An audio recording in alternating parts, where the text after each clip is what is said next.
Hello everyone. So today we will discuss about type of plant location decision and factor affecting plant location. So in our previous video we had discussed about plant location. So what was plant location? So plant location क्या था कि जो आप अपना plant है जहाँ पे setup करने वाले हो उसकी लोकेशन डिसाइड करना वो भी एक इम्पोर्टेंट पार्ट है आपकी ऑर्गेनाइजेशन का, क्योंकि जहाँ पे आप अपने ऑर्गेनाइजेशन को जहाँ पे आप अपने प्लांट को सेटअप करोगे उसमें आपको देखना पड़ता है कि आपको क्या क्या चीज़ें रिक्वायर हैं वो वहाँ पर अवेलेबल हैं या नहीं, जो आपको एमेनिटीज़ फैसिलिटीज़ चाहिए वो वहाँ अवेलेबल होंगी या नहीं, या फिर किस कॉस्ट पर अवेलेबल होंगी। सो हर चीज़ के बेसिस पे हम जज करते हैं और एक बेस्ट प्लांट लोकेशन क्या करते हैं फाइंड आउट करते हैं। सो प्लांट लोकेशन भी क्या है, मीन्स हमें डिसाइड करना पड़ता है। हमें type of plant location decision में हम क्या डिस्कस करेंगे कि हम क्या डिसाइड करेंगे कि प्लांट लोकेशन जो है कि हमने यहाँ पे प्लांट सेटअप करना है या कहीं और करना है उसके रिगार्डिंग हमें किस किस टाइप के डिसीजन लेने होते हैं। ऐसा भी हो सकता है कि हमें एक ही प्लांट लोकेशन के लिए सिर्फ एक ही हमें डिसाइड करना है कि एक ही लोकेशन पे जाना है, या फिर बहुत सी लोकेशंस पे, जैसे हर रीजन में हमें एक एक प्लांट सेटअप करना है तो उसके लिए हमें क्या मल्टी जो लोकेशन है उसके लिए डिसीजन लेना पड़ेगा, या फिर सिंगल लोकेशन का डिसीजन लेना है। सो इसके रिगार्डिंग हमारे वेरियस डिसीजंस होते हैं। बट प्लांट लोकेशन क्या होता है, एक प्रॉपर मीनिंग अगर हम देखें प्लांट लोकेशन का तो उसका मीनिंग क्या है कि जहाँ पे आपकी कॉस्ट मिनिमम हो और बेनिफिट मैक्सिमम हो, ऐसा जो हमारी लोकेशन होती है उसको हम क्या कहते हैं, हमारी एक यूटिलाइज्ड प्लांट लोकेशन या फिर एक बेस्ट प्लांट लोकेशन उसे हम कंसीडर करते हैं। जहाँ पे जो भी हमारी कॉस्ट लगेगी, जो मटेरियल लेबर जो भी हमें रिक्वायरमेंट है उसकी कॉस्ट सबसे मिनिमम है और उस कॉस्ट के थ्रू हमसे जो प्रॉफिट हो रहा है, जो भी हम प्रोडक्ट का सेल कर रहे हैं, जो प्रॉफिट है वो मैक्सिमम है, that is considered as best plant location. So now today's topic is type of plant location decision. Then first is single location decision, कि आपको सिर्फ एक सिंगल लोकेशन के लिए डिसीजन लेना है। अब प्लांट लोकेशन क्या है हमें पता चल गया, तो प्लांट लोकेशन डिसीजन क्या है कि प्लांट कहाँ सेटअप होगा इसका डिसीजन।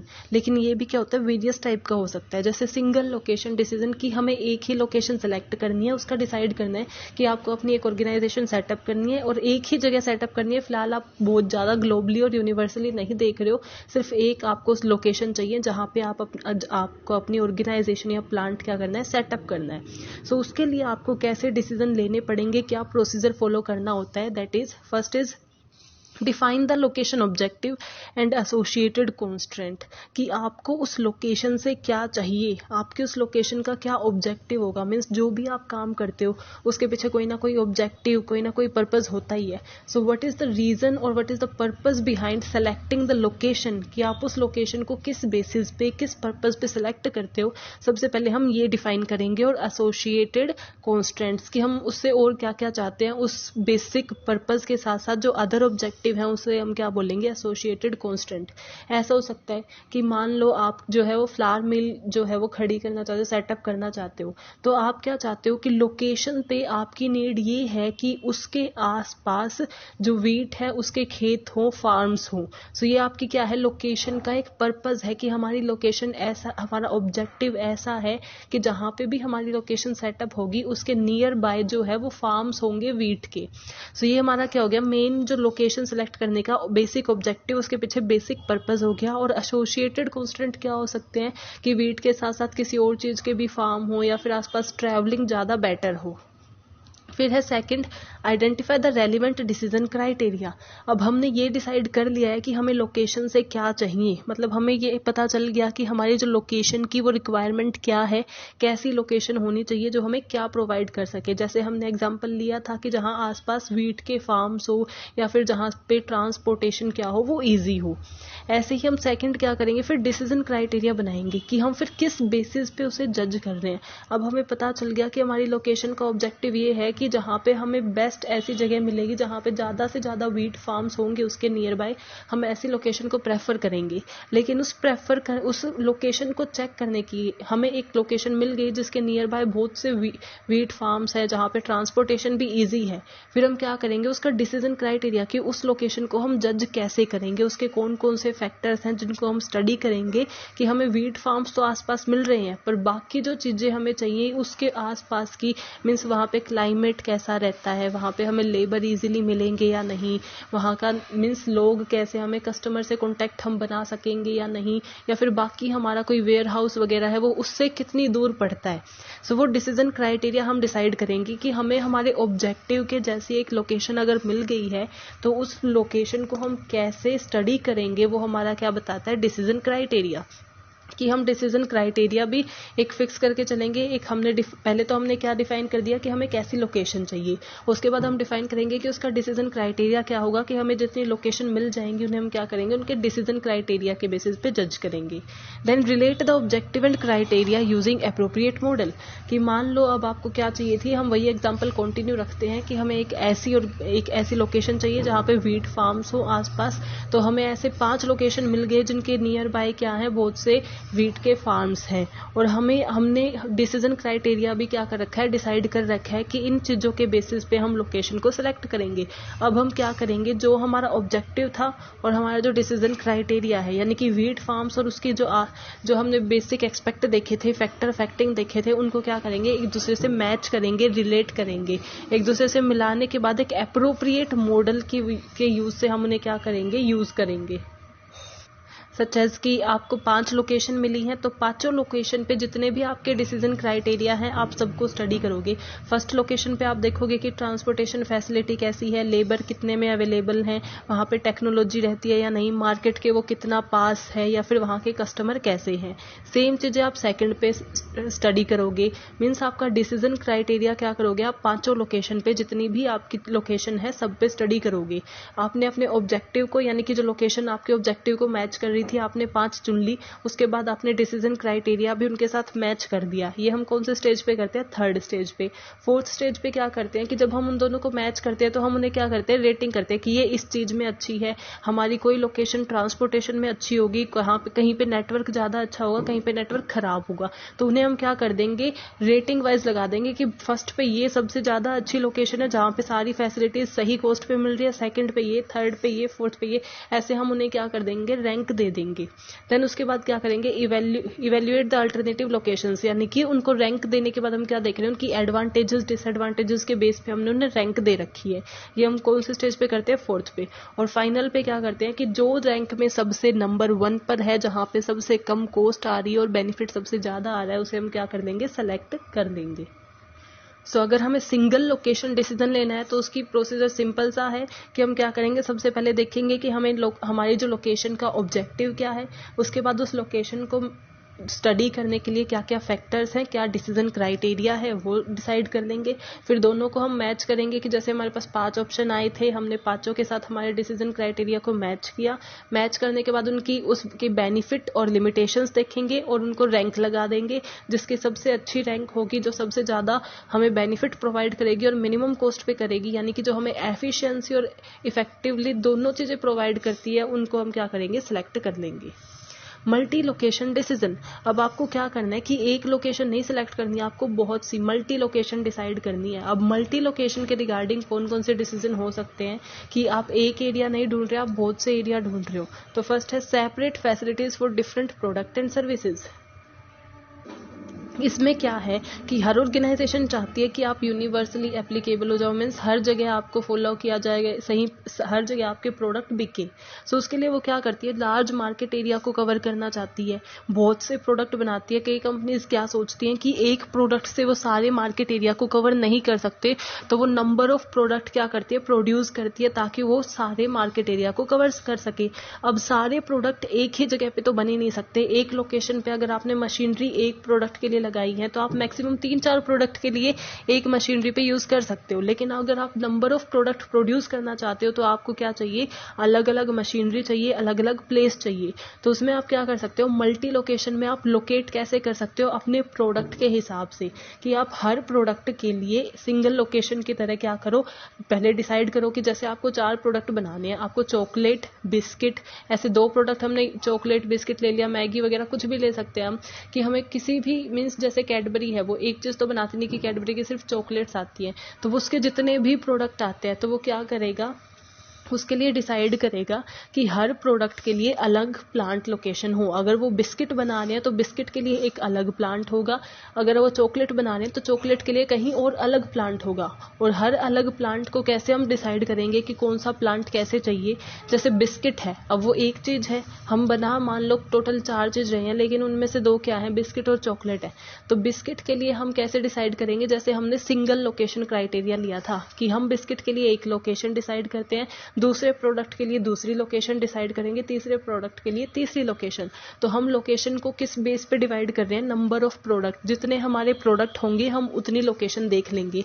बिस्किट के लिए हमें रॉ मटेरियल लेबर की नीड अलग होती है, चॉकलेट के लिए हमें अलग रॉ मटेरियल चाहिए होता है। सो हम किस बेस पे डिसाइड करेंगे कि हमें जो चाहिए है, बिस्किट के लिए जो हमारी नीड है वो कहाँ अवेलेबल है, चॉकलेट के लिए जो हमारी नीड है वो कहाँ अवेलेबल है। उसके हिसाब से हम क्या करेंगे, अपनी लोकेशन को सेटअप कर देंगे। Second is separate facility to serve different geographical area, कि अब हम प्रोडक्ट एक ही बना रहे हैं या फिर 2-4 प्रोडक्ट बना रहे हैं, मल्टी प्रोडक्ट भी हो सकता है और सिंगल प्रोडक्ट भी हो सकता है, लेकिन हमें अलग अलग जियोग्राफिकल एरिया को सर्व करना है। मीन्स आप इंडिया में भी करना चाहते हो, आप ऑस्ट्रेलिया में भी करना चाहते हो, आप अमेरिका में भी करना चाहते हो। तो ऐसा तो है नहीं कि आपने एक जगह पे प्लांट ऑर्गेनाइज या सेटअप कर लिया उसके बाद आप पूरे वर्ल्ड को या पूरे नेशन को सर्व कर सकते हो। आपको हर जियोग्राफिकल एरिया के लिए अलग प्लांट की नीड होती है ताकि वहाँ की ट्रैवलिंग, अब आप इंडिया के विद इन इंडिया लेके चलो कि अगर आपकी हरियाणा में कोई भी प्लांट है और आपको साउथ में सप्लाई करना है तो कितनी ज़्यादा ट्रांसपोर्टेशन कॉस्ट आती होगी। तो उस कॉस्ट को मिनिमाइज करने के लिए, टाइम को यूटिलाइज करने के लिए क्या करेंगे कि वो साउथ में भी एक प्लांट सेटअप कर देंगे, क्योंकि उन्हें क्या करना है, जियोग्राफिकल एरिया साउथ का भी कवर करना है। सो उसके लिए हमारे पास क्या है कि हम जियोग्राफिकल एरिया यानी कि अपने जियोग्राफी के अकॉर्डिंग क्या करेंगे, अपने प्लांट को लोकेट करेंगे। जो हरियाणा वालों के लिए वो प्रोडक्ट बना रहे हैं वो प्लांट कहाँ सेटअप होगा, हरियाणा में सेटअप होगा। ऐसे ही जो वो प्लांट साउथ वालों के लिए बना रहे हैं वो इधर सेटअप करेंगे, प्लांट साउथ में सेटअप कर देंगे। ऐसे ही नॉर्थ में, वेस्ट में, ईस्ट में, ऐसे वो हर जगह सेटअप कर सकते हैं। अपने जियोग्राफिकल एरिया के अकॉर्डिंग अपने प्लांट लोकेशन को सेटअप करेंगे, क्योंकि वरना अगर हम एक ही जगह सेटअप करके पूरे नेशन में सप्लाई करते हैं तो उसमें ट्रांसपोर्टेशन कॉस्ट बहुत ज़्यादा आती है, टाइम भी बहुत होता है और कई बार डिले भी हो जाता है, जिसकी वजह से कस्टमर क्या होते हैं, डिससेटिस्फाई होते हैं। सो हम क्या करते हैं कि जियोग्राफिकल एरिया के अकॉर्डिंग अपनी प्लांट लोकेशन डिसाइड करते हैं। Separate facilities for different product, sorry यहाँ आएगा process not product. So separate facilities for different process, कि कई बार क्या होता है कि हमारा प्रोडक्ट ऐसा होता है कि जिसमें लॉन्ग प्रोसेस हमें फॉलो करना होता है। एक प्रोसेस को कंप्लीट करने के बाद वो दूसरी प्रोसेस में एंटर करता है, then third process, fourth process, बहुत सी प्रोसेस के बाद क्या होता है, हमारा फिनिश्ड प्रोडक्ट तैयार होता है। जैसे हमने रॉ मटेरियल फर्स्ट प्रोसेस में डाला तो फर्स्ट प्रोसेस जो फिनिश प्रोडक्ट निकालेगी वो दूसरी प्रोसेस के लिए क्या हो जाएगा, रॉ मटेरियल हो जाएगा। फॉर एग्जाम्पल कि हम क्या करते हैं, जैसे हमारी एक ये प्रोसेस है, then second process, third process and fourth process, और ये हमारी क्या आएगा, फिनिश्ड प्रोडक्ट आ जाएगा यहाँ पे। सो ये इसमें जब हमने क्या किया, यहाँ से हम क्या डालते हैं, रॉ मटेरियल। तो जब हमने रॉ मटेरियल अपनी फर्स्ट प्रोसेस में डाला तो ये जो सप्लाई करेगी ये इसका तो फिनिश प्रोडक्ट हो जाएगा, क्योंकि फर्स्ट प्रोसेस ने जो रॉ मटेरियल में पूरा प्रोसेस्ड करके जो निकाला है गुड, वो उसके लिए क्या है, फर्स्ट प्रोसेस का तो क्या हो गया, फिनिश प्रोडक्ट। लेकिन वो किस में जा रहा है, सेकंड में जा रहा है, तो सेकंड के लिए वो क्या हो जाएगा, रॉ मटेरियल। देन वो किस में जाएगा, थर्ड में, यानी कि ये जो फिनिश प्रोडक्ट निकालेगी वो इसके लिए क्या हो जाएगा, रॉ मटेरियल। फिर ये जो फिनिश प्रोडक्ट निकालेगी वो फोर्थ प्रोसेस के लिए क्या हो जाएगा, रॉ मटेरियल। देन ये जो निकालेगी उसके बाद वो किसी और प्रोसेस में नहीं जाता तो वो हमारा क्या हो जाएगा, फाइनल फिनिश्ड प्रोडक्ट। सो हमारी क्या है, हमने इसी में देखा कि हम 1 2 3 4 जो है प्रोसेसेस फॉलो कर रहे हैं। अब कई बार ऐसा होता है कि इन प्रोसेसेस में नंबर ऑफ मशीनरी हमें रिक्वायर होती है, बहुत से लेबर रिक्वायर होते हैं उन मशीन को ऑपरेट करने के लिए, हमारे प्रोडक्ट को बनाने के लिए। सो हम एक साइट पे उन्हें कंट्रोल नहीं कर सकते, तो उसमें हम क्या करते हैं कि जैसे एक जो प्रोसेस है उसके लिए अलग लोकेशन है, सेकेंड प्रोसेस के लिए अलग लोकेशन है, थर्ड के लिए अलग और फोर्थ के लिए अलग। जैसे हमने किया कि फर्स्ट प्रोसेस का फिनिश्ड प्रोडक्ट क्या बनता है, सेकेंड का रॉ मटेरियल बनता है। इसका मतलब कि अब हम क्या करेंगे कि जो हमारी फर्स्ट प्रोडक्ट प्रोसेस थी वो एक लोकेशन पे हमने सेटअप कर रखी है, दूसरी हमने किसी और लोकेशन पे सेटअप कर रखी है, थर्ड कहीं और है और फोर्थ क्या है हमारी कहीं और है। सो हमारी फर्स्ट लोकेशन पे जो फिनिश्ड प्रोडक्ट वो निकालेगी रॉ मटेरियल से, उसे हम क्या कर देंगे, दूसरे को क्या कर देंगे, सप्लाई करेंगे। ट्रांसपोर्टेशन कॉस्ट तो इसमें आएगी, लेकिन इसमें क्या होता है कि मैनेजमेंट सही होगी, क्योंकि एक जगह पे हम बहुत सी प्रोसेसेस में क्या है मशीनरी और लेबर चाहिए, उन्हें मैनेज नहीं कर सकते। दैट्स वाई हम क्या करते हैं, अलग अलग लोकेशन पे हम प्रोसेस के अकॉर्डिंग क्या करते हैं, ट्रांसफर करते हैं। सो फर्स्ट से वो सेकंड में जाएगा, सेकंड के बाद वो उसे प्रोसेस करके जो फिनिश प्रोडक्ट निकालेगी वो किस में जाएगा, थर्ड में चला जाएगा, देन वो फोर्थ में, एंड फोर्थ जो निकालेगी वो हमारा क्या हो जाएगा, फिनिश्ड प्रोडक्ट हो जाएगा। सो इसमें हम क्या करेंगे, प्रोसेस के अकॉर्डिंग डिवाइड कर देंगे। Now we will discuss about the factor affecting selection of plant location, कि हम कौन सी प्लांट लोकेशन सेलेक्ट करते हैं उसके रिगार्डिंग हमने डिसीजन तो देख लिए, लेकिन कौन कौन से फैक्टर हैं जो हमारी जो प्लांट लोकेशन के सिलेक्शन को अफेक्ट करते हैं। जैसे हमने स्टडी किया था कि identify the relevant decision criteria, इस डिसीजन क्राइटेरिया में हम इन्हीं फैक्टर को क्या करते हैं, स्टडी करते हैं। सो फर्स्ट फैक्टर है अवेलेबिलिटी ऑफ रॉ मटेरियल। अब आप कोई भी प्रोडक्ट बना रहे हो, आपको रॉ मटेरियल तो चाहिए ही, बिना रॉ मटेरियल प्रोडक्शन ही नहीं हो सकती। आप क्या कर सकते हो, प्रोडक्शन या फिर अपना प्रोडक्ट प्रोड्यूस ही नहीं कर सकते, और प्रोड्यूस ही नहीं करोगे तो सेल क्या करोगे, और सेल नहीं करोगे तो ऑर्गेनाइजेशन कैसी। अगर आप कुछ बना नहीं रहे, सेल नहीं कर रहे, तो वो कोई ऑर्गेनाइजेशन नहीं हुई। तो आपको रॉ मटेरियल तो चाहिए ही चाहिए।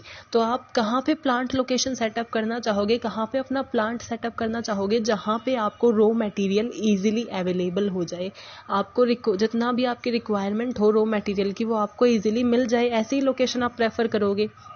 सो सबसे बड़ा जो मतलब एक तरीके से इम्पोर्टेंट फैक्टर है जो अफेक्ट करता है वो है अवेलेबिलिटी ऑफ रॉ मटेरियल, कि जहाँ पे आपका जो रॉ मटेरियल है वो इजीली अवेलेबल होता है, हमेशा वही लोकेशन प्रेफर की जाती है। जहाँ पे बहुत ज़्यादा ट्रांसपोर्टेशन कॉस्ट या फिर टाइम लगता है आपके रॉ मटेरियल को पहुँचने में, वो लोकेशन आप सेलेक्ट नहीं करते हो। Second is proximity to market. अब आपको रॉ मटेरियल मिल रहा है और आपने फिनिश प्रोडक्ट भी बना दिया, अब आपको वो फिनिश प्रोडक्ट आप हमेशा के लिए रखोगे तो नहीं ना, स्टॉक में थोड़ी रहेगा, आपको वो बेचना है, वो सेल करना है। तो आप ये देखते हो कि आपकी जो लोकेशन है वो मार्केट के कितने पास है, क्योंकि जो बाइंग एंड सेलिंग है वो कहाँ होती है, मार्केट में होती है। तो जितने पास आप मार्केट के होगे उतनी जल्दी आप क्या कर सकते हो, मार्केट में अपने गुड्स को पहुंचा सकते हो। तो सेकेंड फैक्टर क्या है कि आप मार्केट के कितने क्लोज हो। हमेशा जो लोकेशन ज़्यादा से ज़्यादा मार्केट के क्लोज होती है वो प्रेफर की जाती है, ताकि आपके जो फिनिश्ड प्रोडक्ट हैं वो जल्दी ही किस में कन्वर्ट हो जाएं, सेल्स में। हमेशा स्टॉक में नहीं रख सकते, क्योंकि कई पेरिशेबल नेचर के भी होते हैं कि कुछ टाइम बाद वो खराब होने शुरू हो जाते हैं, इसलिए आपको सेल जल्दी करनी होती है। सो जो भी प्रोक्सिम मीन्स पास होगा मार्केट के, उसे हम प्रेफर करते हैं। Integration with other part of organization, as we discussed कि प्रोसेस में हम क्या करते हैं कि प्रोसेस बहुत सी प्रोसेस होती है, तो प्रोसेस के बेसिस पे लोकेशन को डिवाइड कर देते हैं। अब एक प्रोसेस जब फिनिश प्रोडक्ट निकालेगी तभी तो दूसरी प्रोसेस के पास कुछ आएगा, वरना दूसरी प्रोसेस क्या रहेगी, मीन्स खाली रहेगी, आइडियल रहेगी। तो उसके लिए हमें क्या चाहिए, फर्स्ट प्रोसेस जो रॉ मटेरियल से फिनिश्ड गुड बनाती है वो सेकंड का क्या बन जाता है, रॉ मटेरियल बन जाता है। तो सेकंड जो प्रोसेस है उसे कब तक वेट करना पड़ेगा, जब तक फर्स्ट प्रोसेस से उसके पास कुछ सप्लाई नहीं हो जाती। तो ये क्या है, थर्ड पॉइंट यही बताता है कि ऑर्गेनाइजेशन के जो डिफरेंट पार्ट है, यानी कि हम 4 प्रोसेसेस लेके चलें तो वो एक दूसरे के कितने पास है, कितनी उनकी प्रोक्सिमिटी है। अगर एक जो है इतनी दूर है कि 200 किलोमीटर का डिफरेंस है, तो एक प्रोडक्ट उसके लिए रॉ मटेरियल आने में कितना टाइम लगेगा। सो हमें 200 किलोमीटर हमने 4 प्रोसेसेस को रखा है, तो हमारे प्रोडक्ट बनने में इतना टाइम लग जाएगा कि हम सर्व करना में बहुत ज़्यादा टाइम लेंगे या डिले कर देंगे। सो हम क्या करेंगे कि हमारी जो ऑर्गेनाइजेशन है जितनी पास हो सकेगी, यानी कि हमने एक जो प्रोडक्ट था उसकी पहली प्रोसेस के जितने आस पास हम अपनी दूसरी प्रोसेस के लिए लोकेशन ढूंढ सकें, उतनी ज़्यादा हमारे लिए ज़्यादा प्रेफरेबल होती है। ऐसा नहीं कि एक नॉर्थ में, एक साउथ में, एक ईस्ट में, एक वेस्ट में। अगर नॉर्थ में है तो नॉर्थ के ही आसपास के किसी एरिया में हम क्या करते हैं, उसे सेलेक्ट कर लेते हैं। Availability of labour and skill, कि आपको अपने जो भी आप प्रोडक्शन कर ले उसके लिए लेबर तो चाहिए ही, ह्यूमन फैक्टर तो चाहिए ही होते हैं आपको। तो वहाँ पे लेबर कितने इजीली अवेलेबल हैं, किस कॉस्ट पे अवेलेबल हैं और वो कितने स्किल्ड है। ऐसा नहीं है कि हम अनस्किल्ड लेबर को ले लेंगे, क्योंकि वो क्या करेंगे, फिर हमारे लिए कॉस्ट ही इनकर करेंगे, क्योंकि उन्हें काम तो आता नहीं होगा, उन्हें ट्रेनिंग देने में भी कॉस्ट आ जाएगी और उनसे गलतियाँ होंगी तो उसमें भी वेस्टेज होगा। सो हमारे पास कितने स्किल्ड लेबर हैं और कितने लेबर अवेलेबल हैं, क्या हमारी नीड के रिक्वायरमेंट के अकॉर्डिंग लेबर वहाँ पे अवेलेबल है, उसके अकॉर्डिंग ही हम लोकेशन को डिसाइड करते हैं। देन अवेलेबिलिटी ऑफ अमेनिटीज़ यानी कि फैसिलिटीज़, कि वहाँ पे ट्रांसपोर्टेशन, नेटवर्क फैसिलिटी कैसी है, मीन्स वहाँ पे नेटवर्क कैसा रहता है, ऐसा तो क्लाइमेट कैसा रहता है, मीन्स वहाँ की फैसिलिटीज़ कैसी हैं, आपको नेचर से जो जो चाहिए या फिर नॉर्मल फैसिलिटीज़ जो आपको चाहिए वो वहाँ अवेलेबल हैं या नहीं, ये हमें क्या डिसाइड करके ही हम प्लांट लोकेशन देखते हैं। रूम फॉर एक्सपेंशन, अब हर ऑर्गेनाइजेशन ग्रो करना चाहती है, जितना ज़्यादा वो ग्रो करे। अब अगर आप ग्रोथ कर रहे हो, आप एक प्रोडक्ट की जगह आपका प्रोडक्ट बिकने लग गया, आपका नेम ब्रांड नेम बन गया, तो आप सोचोगे कि आप दूसरा प्रोडक्ट निकालो, तो क्या आपकी जो ऑर्गेनाइजेशन का आपने प्लांट सेटअप कर रखा है उसी में एक्सपेंशन यानी कि वहीं पे उसी के साथ में आप उसे बढ़ा सको, एक्सपेंड कर सको, वैसी अपॉर्चुनिटीज़ अवेलेबल है, आप हमेशा वही प्रेफर करते हो, क्योंकि आप यही सोच के चलते हो कि आपके आगे ग्रोथ होगी। ऐसा कोई भी लॉस सोच के ऑर्गेनाइजेशन को सेटअप नहीं करता, हर कोई अपने प्रॉफिट के लिए ही सेटअप करता है। तो अगर प्रॉफिट होगा तो ऑब्वियसली आप ग्रो करना चाहोगे, एक्सपेंड करना चाहोगे, तो उसके लिए कितनी अपॉर्चुनिटीज़ उस लोकेशन पे अवेलेबल हैं, उसके बेसिस पे हम लोकेशन को सिलेक्ट करते हैं। रीजनल रेगुलेशंस, कि उस एरिया की जहाँ पे आप लोकेशन सेटअप कर रहे हो वहाँ के रूल्स क्या हैं, रेगुलेशन क्या हैं, वहाँ की गवर्नमेंट ने कौन सी पॉलिसीज़ अडॉप्ट कर रखी हैं, उन बेसिस पे ही क्या करते हो आप लोकेशन डिसाइड करते हो। जो रूल्स एंड रेगुलेशन, जो पॉलिसीज़ आपकी जो ऑर्गेनाइजेशन है उसके साथ फेवरेबल होती हैं, आप हमेशा वही लोकेशन क्या करते हो, प्रेफर करते हो। अगर रूल्स रेगुलेशन अनफेवरेबल हैं तो आप उस लोकेशन को अवॉइड करोगे, वहाँ पे प्लांट सेटअप नहीं करते। And next is climate. Climate क्या है कि वहाँ का क्लाइमेट कैसा रहता है, वहाँ पे टेम्परेचर कैसा रहता है। अगर अब आपको कोई आइस से रिलेटेड अगर आप कोई ऑर्गेनाइजेशन में प्लांट सेटअप करना चाहते हो तो आप हमेशा प्रेफर करोगे कि जहाँ पे टेम्परेचर थोड़ा लो रहे। ऐसा नहीं कि जहाँ पे वेरी हाई टेम्परेचर है वहाँ पे आप आइस की कोई भी प्लांट लोकेट करना चाहोगे। तो आपका क्लाइमेट हमेशा मीन्स नेचर हमेशा मैटर करती है, कि आप कोई ऐसा प्रोडक्ट बना रहे हो जहाँ पे धूप की रिक्वायरमेंट है तो उसके अकॉर्डिंग आप क्लाइमेट ऐसा प्रेफर करोगे जो आपके प्रोडक्ट के लिए सूटेबल हो। So I hope you are clear with this topic and thank you, keep supporting, don't forget to like, subscribe and share.